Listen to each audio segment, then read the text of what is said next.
So my name is Darryl Alder. I'm a retired professional of the Utah National Parks Council. I worked for the Boy Scouts of America 32 years, but currently I am registered as Troop Committee Chairman for my local LDS Ward, Troop 592, and I'm a Scouting Ambassador working to organize a new community unit here in the Lakeview area.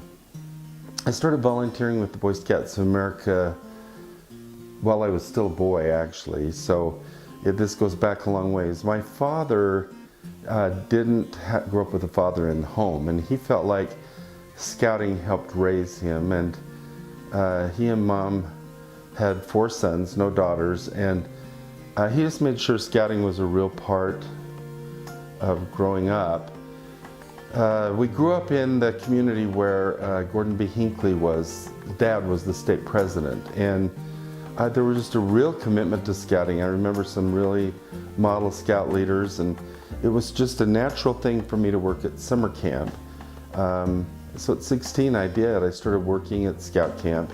It was there I found out about professional Scouting, and I went to BYU and studied Scouting, and then did my career that way for 14 years, and then I took 12 years off to be in business, and then came back for another 17 years at the end. During that whole time though, my pride and joy was being a volunteer. So I've been a Cub Master and a Weeblos leader. I've been an 11-year-old Scout leader. I've been a Scout Master, a Varsity Scout coach, an Associate Advisor in Exploring.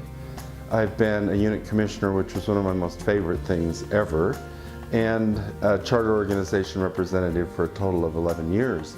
So I've been involved as a volunteer almost all of my 68 years. So I registered as a Cub Scout in 1958 and have had continuous registration for 60 years. When I do blog, I feel like I connect with our volunteer leaders. So those last 5 years when we established the Voice of Scouting blog and then one for the LDS Scouters, the Boy Scout, because I'd had all this experience as a Scout leader in the church and in this Explore post that was outside of the church, I feel like I could connect with our volunteers. So in blogging, I didn't think of myself as a professional Scouter. I thought of myself as a volunteer who'd had a lot of experiences who could share those with others. So I think I wrote about 250 articles on The Voice and quite a few more than that on the Boy Scout trying to help people. And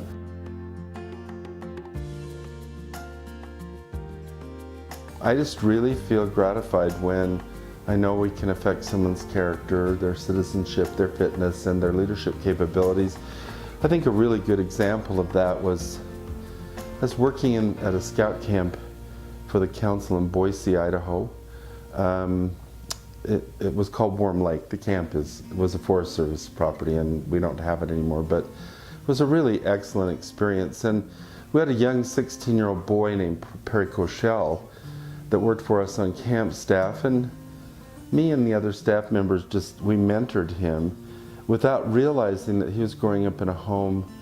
I don't know if I know all of his background or if I should even talk too much about it, but there was some kind of dysfunction in his household, and so he was looking for adult male role models, and we were offering that. And he talked about this many, many years later.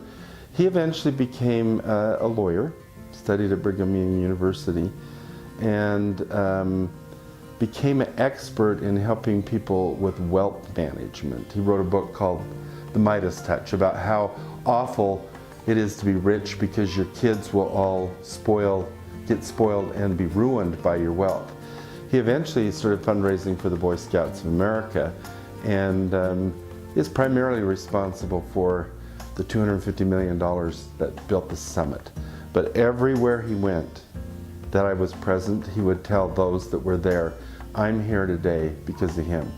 Well, I think the biggest challenge we will have for volunteerism in the council is that in this area where the LDS Church is so strong, the implementation of the new Young Men's and Young Women's program will occupy the youth leaders that are currently serving one weeknight.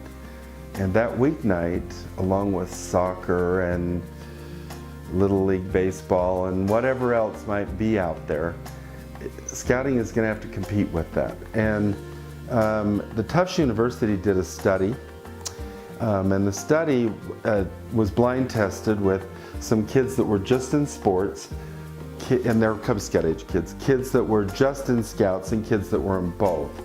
And the most character growth in the test questions came from kids that were in both. So the point is, there should be a place still for Scouting.